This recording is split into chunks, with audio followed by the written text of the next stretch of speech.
ও গানলা, আর একটা গান গাও, ও আমার আর কোথাও যাবার নেই, কিচ্ছু করার নেই, আমার আর কোথাও যাবার নেই, কিচ্ছু করার নেই। ছেলেবেলার সেই বেহালা বাজানো লোকটা চলে গেছে বেহালা নিয়ে, চলে গেছে গান শুনিয়ে। এই পাল্টানো সময় এসে ফিরবে কি ফিরবে না জানা নেই। গানলা, গানলা, কবির সুমন আমার খুব প্রিয় শিল্পী ছোটবেলা থেকেই। যখনই আমি একাকিত্বে ডুবে যাই, তখনই যেন এই গানটা আমার সঙ্গী হয়ে ওঠে। And amid this lockdown, self-isolation, quarantine, I keep going back to the music I've always cherished in my childhood.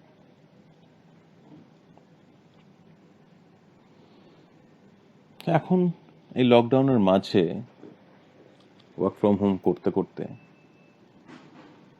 মাঝে মধ্যে আমি তাকাই আমার জানলার দিকে, তখন বাইরের সুনসান রাস্তা নয়, কোথাও যেন আমি ফিরে চলে যাই আমার সেই অতীতে।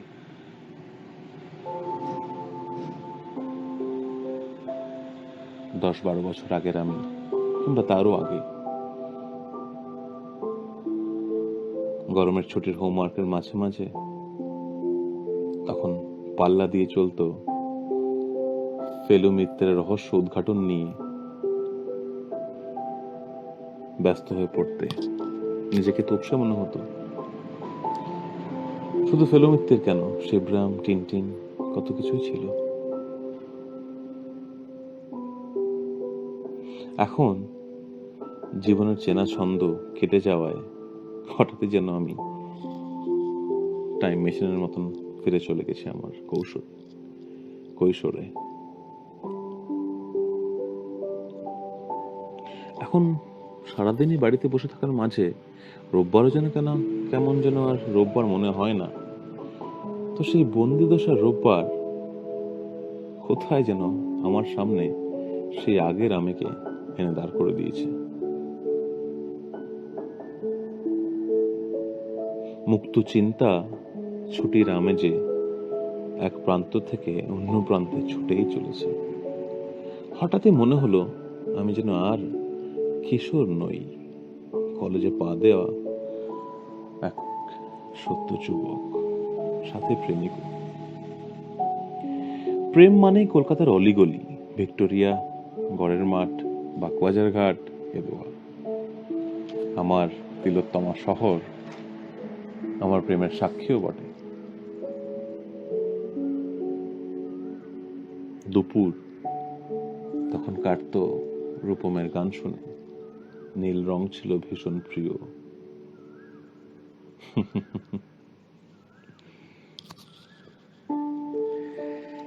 চায়ের দোকানে, ট্রামে, পার্কের বেঞ্চেতে সেই কাছের মানুষটির ধীরে ধীরে আরো চেনা হয়ে ওঠার গল্প হয়তো ভোলার নয়। তখন তো জিও ছিল না, অফুরন্ত ওয়াইফাইও ছিল না। সেই 11 টাকার মেসেজ কার্ড আর অফুরন্ত মেসেজ, এই ছিল আমাদের ভরসা।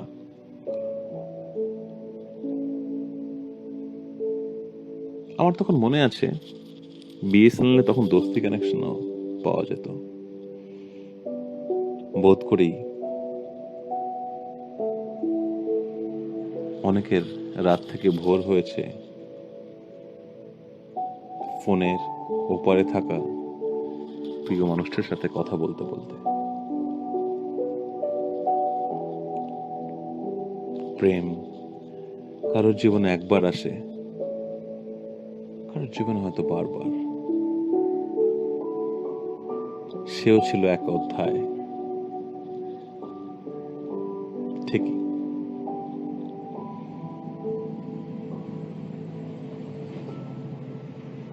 সবাই তখন যদি শাহরুখ খান প্রেমের পিক মোমেন্টগুলোতে, আবার সেই ব্রেকআপ অথবা মন খারাপের সময়গুলোতে জগজিৎ সিং এর গজলগুলো যেন আমাদের ব্যথা আর মলমের মতন কাজ করেছে।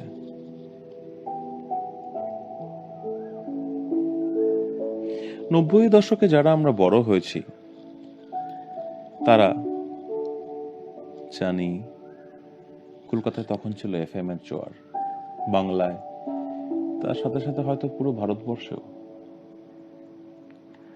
শহর অনিন্দুদার সেই গান নীরবে দূরে, অথবা রূপঙ্করের গান,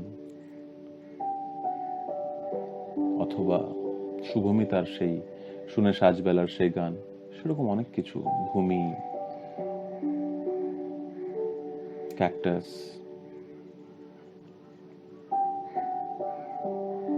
অনেকে যারা আমরা রাত জেগে পড়াশোনা করতাম, FM ছিল তাদের সঙ্গী।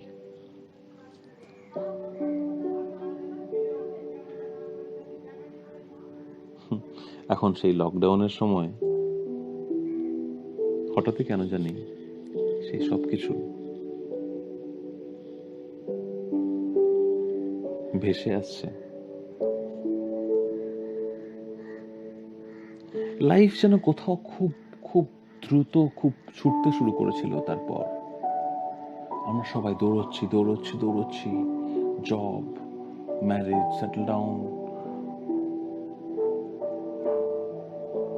What may come in the future, তার জন্য নিজেকে প্রস্তুত করে চলা, and what may not। এই লকডাউন কোথায় যেন আমাদেরকে থমকে দিয়েছে।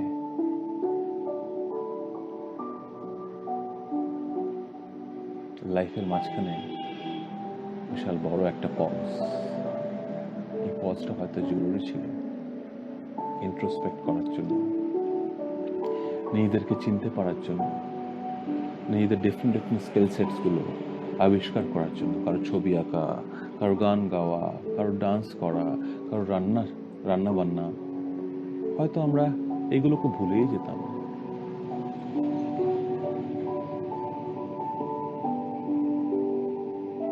এই ছোট্ট ছোট জিনিসগুলো বেঁচে থাকার জন্য খুবই প্রয়োজনীয়। All those things make us alive.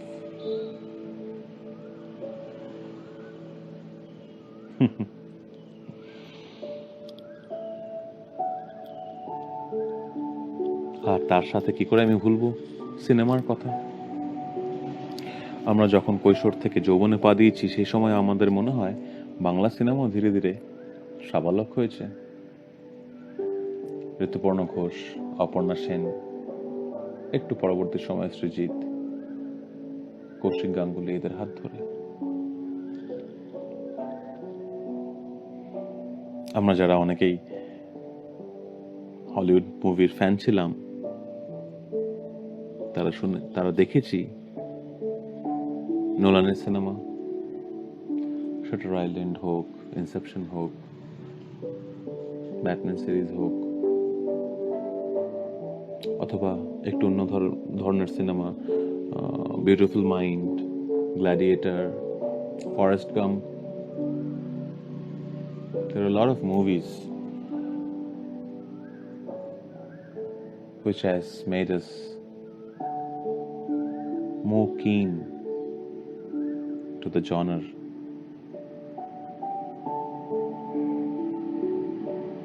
Mesmerising ছিল সেই সব অভিজ্ঞতা, রাত জেগে সিনেমা দেখা।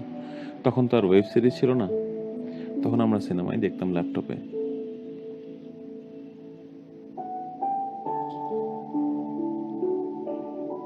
মোট কথা, এটা কিন্তু একটা খুব ভালো অবকাশ অতীতে ফিরে যাওয়া, নিজেদেরকে চিনতে পারা। এই লকডাউন, এই কোভিড-19 আমাদেরকে অনেক কিছু শিখিয়ে যাচ্ছে, অনেক কিছু শিখিয়ে গেল বোধহয়।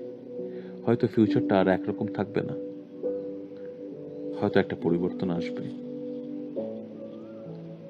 মানুষ হয়তো আরো মানবিক ভাবে বাঁচার চেষ্টা করবে, কারণ এই সময় ভালো করে বুঝিয়ে দিয়ে গেল যে rich, poor, celebrity, normal people, nothing matters. Life is a great leveler.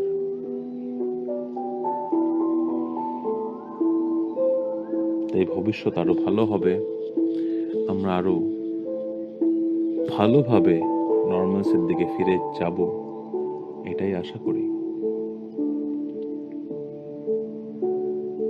So amid all this negativity, I just wanted to be a bit positive.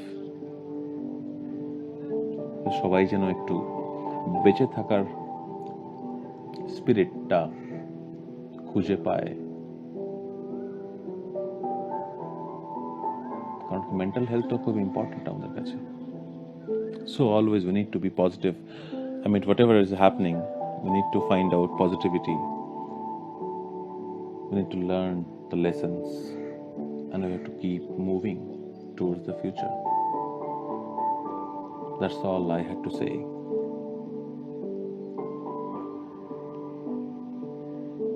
This is Bibhash Roy signing off.